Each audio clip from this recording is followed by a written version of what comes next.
Why do we have necks? I can explain. Now I want you to do something. Okay? Move your head up and down like this. Nod. Okay. Now move your head side to side like that. Now move it all around. Okay, now stop. Okay. We have a very flexible neck.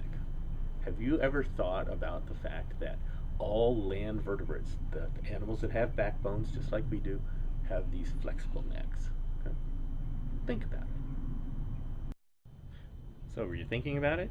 Well, let's think about the animals that do have these necks. Okay? We've got lions, very flexible neck. Tigers, okay? Land animal, very flexible neck. Bears, very, very flexible neck. Oh my! But a duck. A duck has a very flexible neck. A water bird, but still a land animal. All land animals all have very flexible necks.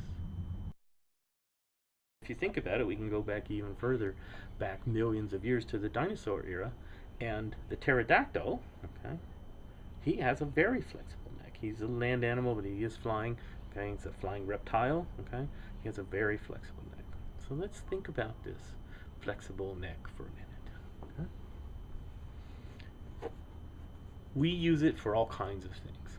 Looking behind us is one thing. Make certain there's no predators back there. Looking around, getting a good view of things. There's all kinds of things. You know, giraffes have really long necks. For getting food, things of that sort.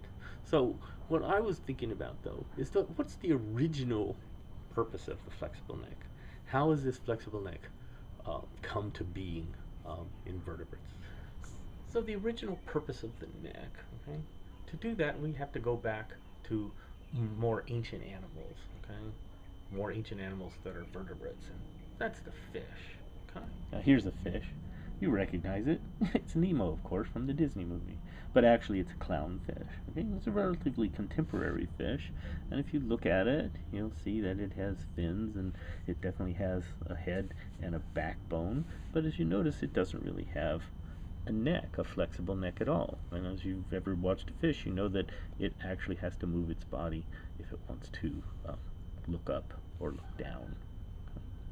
So let's go a little bit further back in time. So a more ancient fish. This is the coelacanth, okay? It's got a more ancient design, even though it looks a lot like the modern fish, the clownfish. Proportionally, it's much, much bigger, of course. And it actually has a little bit of a longer neck, but that neck is not flexible either to raise up its head or lower its head. It has to move its entire body, okay? These are modern fish, though, you can see by the design, but also there's a aspect of them that are similar, is that they are bony fish. They have skeletons that are bony just like ours. Okay? They are called osteoichthyes.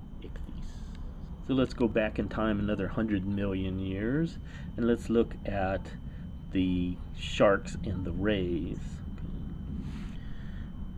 This is a hammerhead shark, and this is a megalodon, but it's much like the existing great white sharks. Okay, and you'll see that they do differ a little bit from the clownfish in the way they're arranged. Their bodies are more flattened, okay? And the fins are in different places slightly. Okay? Another major difference in these sharks as opposed to the osteoichthyes is these things, these sharks, our skeletons are made out of cartilage. You know, the stuff that makes your nose and your ears flexible but gives them some structure. So these things did not have bony skeletons. They actually had cartilaginous skeletons. They're called chondroichthyes. Okay? And even though they have a flexible skeleton and a slightly longer neck, they might be able to move the neck a little bit side to side, but still if they want to go up or down, they have to move their entire bodies. Okay, so now we have these groups of animals, these groups of vertebrates. We have vertebrates that live in the ocean and don't have flexible necks. We have groups of vertebrates that live on land and do have flexible necks. So something must have happened right about here that caused this change. Non-flexible necks, flexible necks. So it turns out that it's that adaptation of the ocean-going vertebrates to fresh water that gave them features that would then allow them to be successful and move up onto dry land. What was the purpose for them moving into fresh water? What were the adaptations that they obtained while in fresh water? Or something that we will explore in part 2. So stay tuned.